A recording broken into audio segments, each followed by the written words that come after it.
The color of the day is traffic cone orange, so in case you're wondering. Good morning. Today we are unveiling our Omnibus transportation bill. Minnesotans expect our transportation system to be safe, modern, and efficient.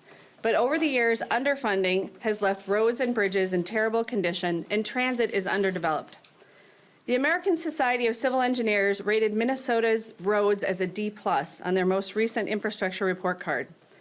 Bridges received a C, and transit was awarded a C-, which I think is generous grading. Parents wouldn't be happy with those grades from their children, and Minnesotans shouldn't be happy with those grades either. Minnesota is not a D or C state.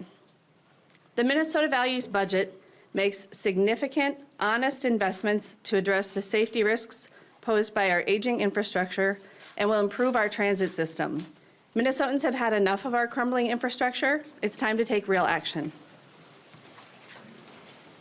This morning, we are joining Governor Walz in offering Minnesotans a choice between crumbling roads, bridges that are structurally deficient, a mass transit system that falls further and further behind our competitors in other parts of the country, and a choice between potholes and pavement. We believe strongly that it's important to invest in infrastructure all across Minnesota, and transportation infrastructure is particularly important. We have a large state with economic centers spread out. Our transit and our transportation needs are significant throughout the state, and we have underfunded them. We do not come here because the gas tax is everyone's favorite tax or because anybody wants to pay more, but we have to invest and we have to pay for what we get. That's the choice in front of us, and so we are happy to join Governor Walz in giving Minnesotans a choice between investment and progress on transportation and the status quo or falling further behind. We don't want Minnesota's economy to crumble on a failing transportation network, and that's why we are offering this proposal today.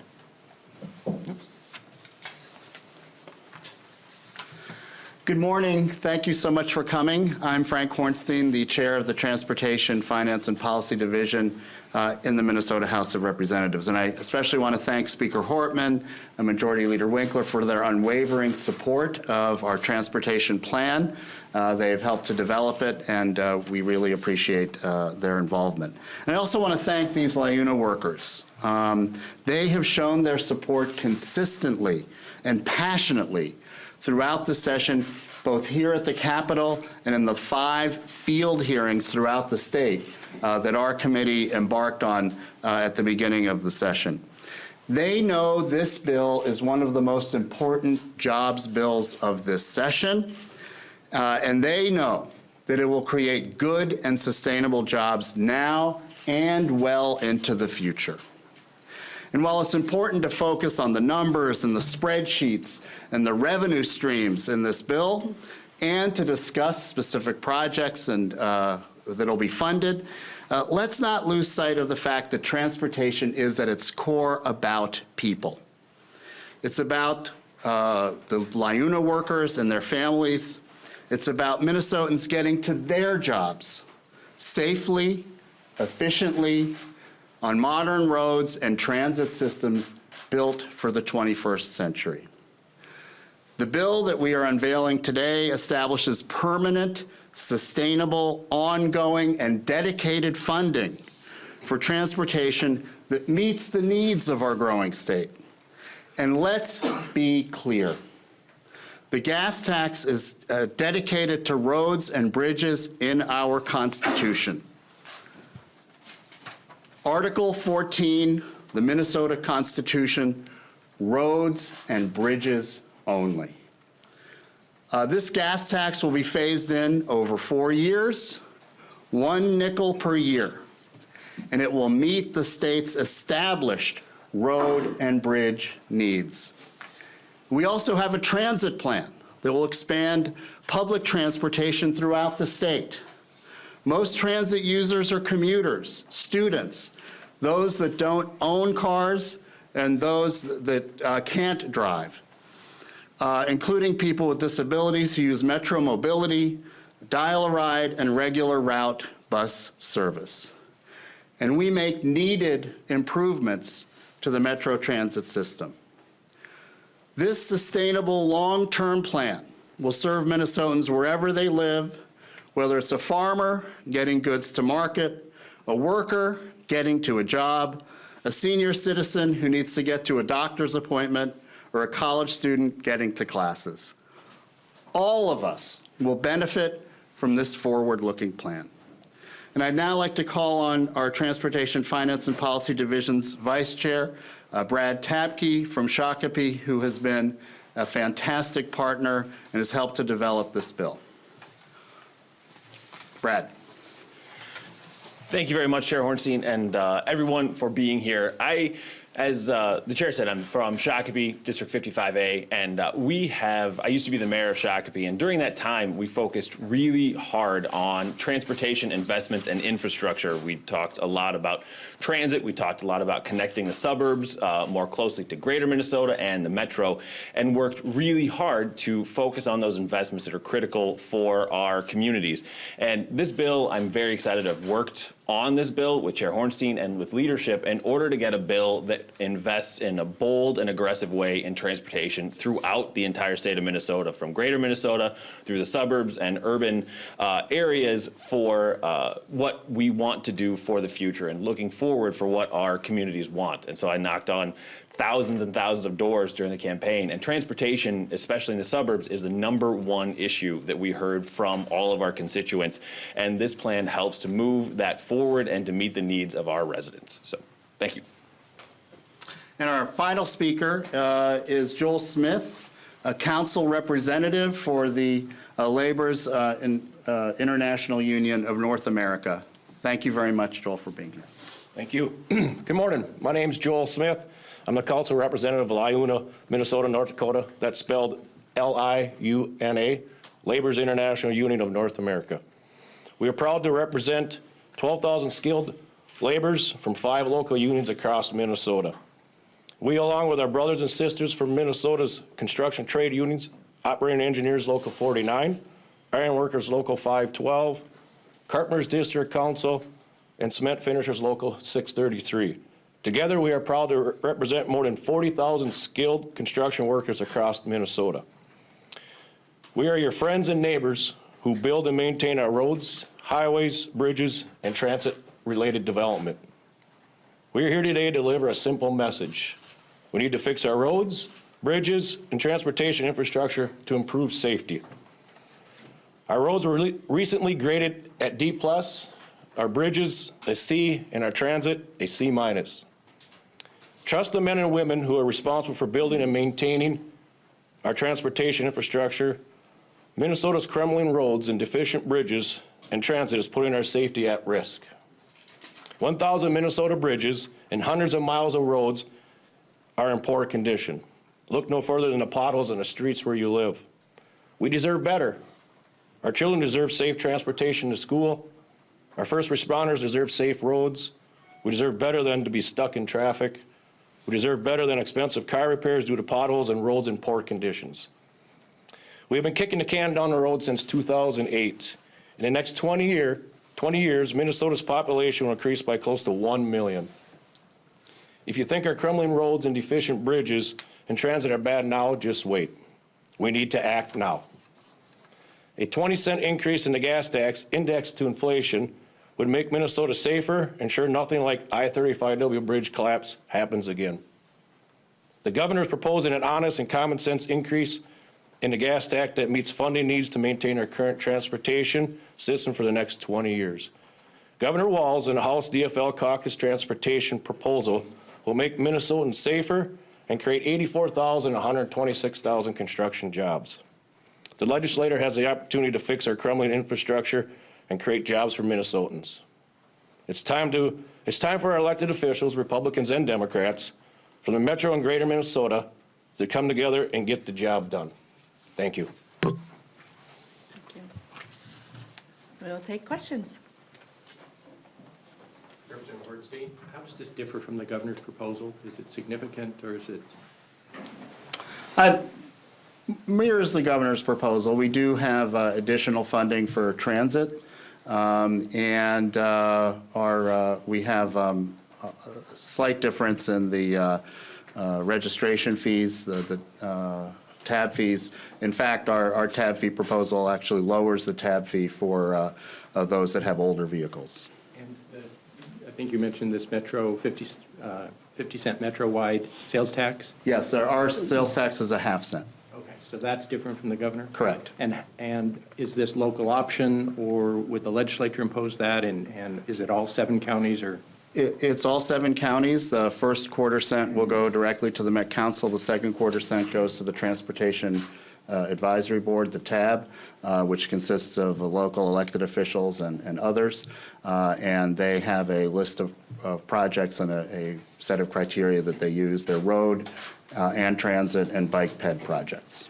So not to counties like the... Not, there won't be an allocation to counties, or the counties won't be taking any votes on this part of the project, part of the bill. Talk about small cities. Yes, and thank you. We also have a dedicated revenue stream for the first time for small cities under 5,000. They have been left out of the funding formula forever. And so for the first time, we have dedicated funding to them. And this is very, very important because we have many small cities that have many needs. So it's one of the ways in which this is really a very bold and innovative transportation package that we haven't had before. So to be clear, the aid for the small cities, that's not part of the governor's package? He doesn't have this particular funding stream that we do that's ongoing and dedicated. Can you compare and contrast this with the Senate transportation bill that they're hearing today? I think that's a very, very partial bill that I think falls far short of what we need in terms of making the necessary long-term and sustainable investments in roads, bridges, and transit. In fact, there's no transit in this proposal, in the Senate proposal. There's lots of transit in this proposal. What's your schedule? We will be having an initial hearing on the bill today in our committee at 12:45. We'll kind of just go over all the provisions. It's about 115 pages. And then we'll take public testimony tomorrow. We'll have amendments and mark up the bill on Thursday and pass the bill out Thursday, later in the day or evening. Mr. Chairman, would you talk about briefly what sustainable funding, why you believe that that's important? Because we're going to hear today from the Senate that taking money out of the general fund is a better and more economical way to do this. Well, when you take money from the general fund, you're taking money away from schools, from health care, from public safety. And the reason that roads and bridges are in the Constitution is that our foremothers and forefathers understood that transportation was a unique and important piece of our budget. And so that's why to have the dedicated funding that isn't subject to the whims of any particular political year. It's not subject to the ups and downs of our economy or whether we have a deficit or a surplus. This is ongoing, it's sustainable, it is reliable, and it protects our schools and other priorities in the general fund. So this is the way that we fund transportation. This was the way that it was meant to fund. We were meant to fund transportation in our Constitution. How do you get GOP senators on board with this plan? Well, I think there are, we had Republicans that were on board the last time we passed a substantial transportation plan. The Speaker and I and Majority Leader were all here then. And this has been historically a bipartisan issue. And I think that when people understand that projects in their districts will be funded, that this is something that is going to put people back to work. I think there's an obvious issue with the condition of our pavement and the condition of our infrastructure. Everyone agrees we need to invest in this, and this is the bill that will do it. When you look around the country, you see Republicans offering gas tax proposals in states that are pure red House, red Senate, red governor. increasing their gas taxes substantially because it's a user fee. Even Milton Friedman liked the gas tax because, I mean, I wouldn't say like, but he disliked the gas tax the least of all taxes because it is a user fee, and those who use the roads pay the most. And the people who use the roads the most are telling us we need this investment. The big question is, neither of you guys had orange ties. I have to pay union dues now, though, so that's. I am not known for my fashions. Speaking of the user fees, though, is it somewhat unfair in that if I have the money to drop $100,000 on a Tesla, I don't pay that tax? Well, first of all, you will be paying a significantly higher registration fee, and that goes, and so that's number one. Number two, you'll be paying higher motor vehicle sales tax fees. Also, electric vehicles, we would like to have more electric vehicles on the road. That's better for our air and our climate.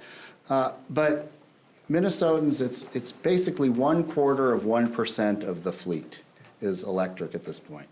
And last year, Representative Garofalo did impose a fee that the legislature approved and the governor signed of $75 per electric vehicle, because we do believe they should be paying some.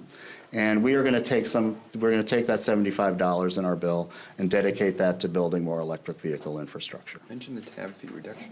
Yes, and again, if you're not buying a $100,000 vehicle, because of our depreciation schedule, you will actually be paying less.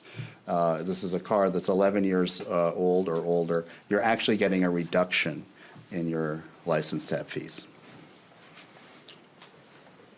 There will be offsetting tax cuts in the Representative Mark Hort's bill, which I believe he'll be unveiling on Sunday, to counterbalance the impact of the gas tax on Minnesota families. So looking at the total impact on Minnesota families of the honest Minnesota values budget, working families can see a reduction in their taxes.